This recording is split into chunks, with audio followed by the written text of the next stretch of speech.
dalam perut saya gak bisa diselamatkan lagi. Astagfirullahaladzim, Mbak. Ya Allah, Mbak Arini, aku turut berduka, Mbak. Kru, tolong tisunya. Makasih, Mbak. Makasih, Mbak. Makasih ya, Mbak. Saya benar-benar kehilangan calon anak saya, Mbak. Ya Allah, Mbak, saya turut bersedih, Mbak. Kehilangan kamu ini pasti sangat berat. Tidak hanya saja buat kamu, tapi juga pastinya untuk suami kamu. Tak seorang pun yang peduli pada keadaan saya, Mbak. Termasuk suami saya. Karena dia kecewa pada saya atas keguguran kandungan saya, Mbak. Kenapa aku harus kehilangan seperti ini?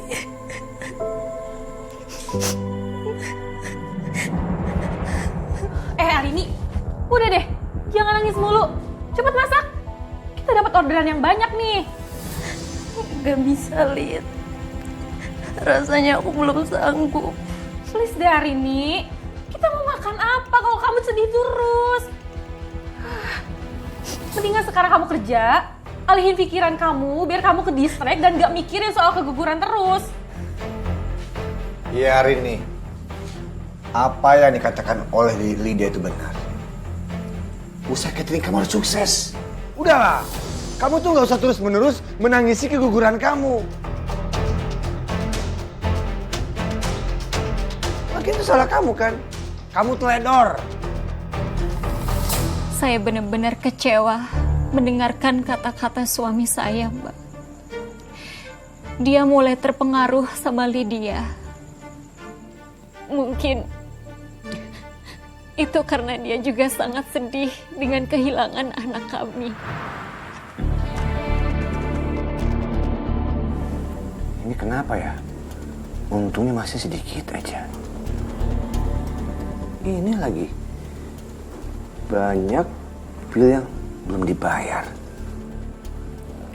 Makanya kakak tuh suruh dong Arini tuh buat kurangin biaya masakannya.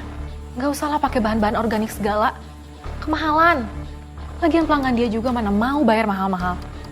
Kalau biaya itu bisa ditekan, kita bakal dapat untung yang lebih banyak.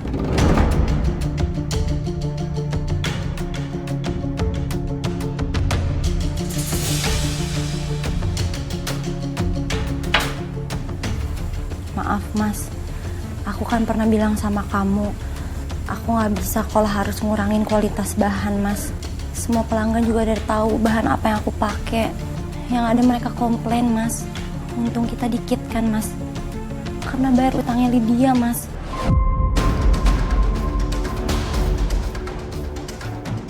Mendingan Lydia yang kurangin kebiasaan berhutangnya itu Mas. Biar kita juga punya simpanan buat bayar tagihan. Loh, kok malah nyalahin aku sih? Wajar dong kalau aku dapat keuntungan.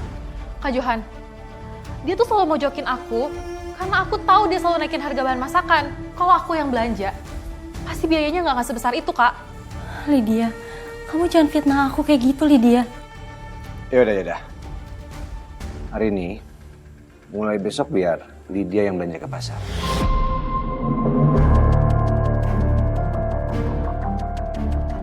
Kita lihat, apa kita masih bisa berhemat? Tapi Mas, nanti Lydia salah pilih bahan Mas. Kita nggak bisa asal beli yang murah. Hari ini, aku nih lagi cari cara agar kita bisa dapat untung lebih banyak. Kamu ini gimana sih?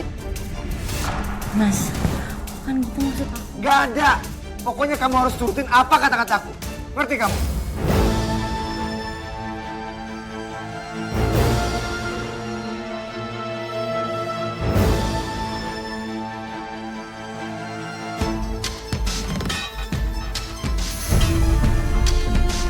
Akhirnya, saya terpaksa menggunakan bahan-bahan adik ipar saya, Mbak.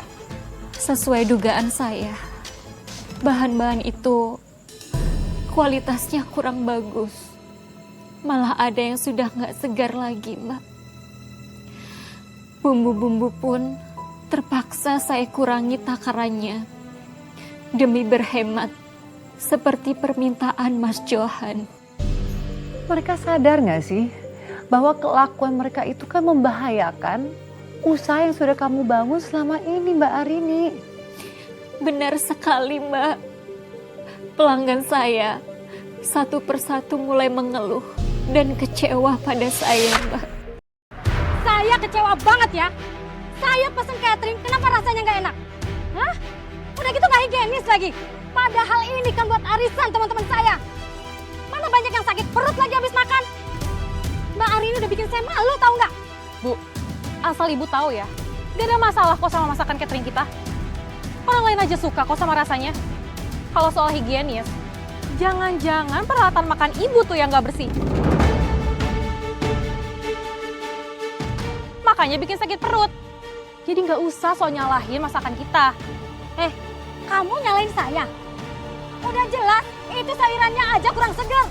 Ikannya juga nggak ada bau. Jangan ngada-ngada ya, Bu. Anak saya nggak salah. Oh, pasti ibu komplain karena ibu minta ganti rugi kan? Gak bisa. Gak ada bukti kalau masakan kita yang salah. Jangan sembarangan bicara kamu. Saya nggak butuh duit kamu. Gengsian lo.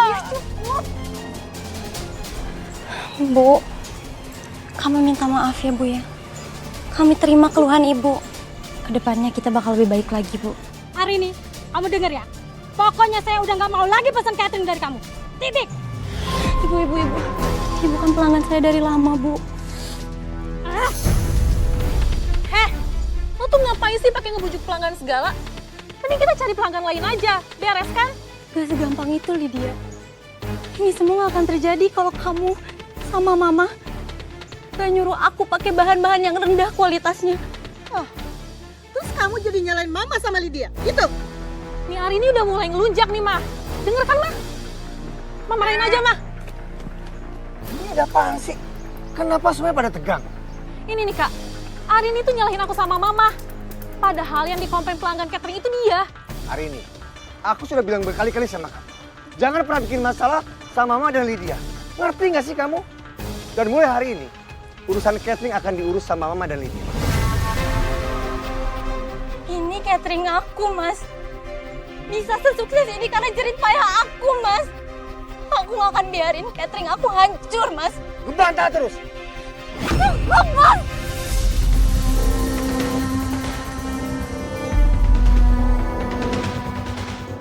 Aku ini istri kamu, Mas. Bukan binatang yang seenaknya bisa kamu sakitin, Mas. Pokoknya, aku nggak akan mundur sedikit pun dari usaha catering yang aku rintis dari nol.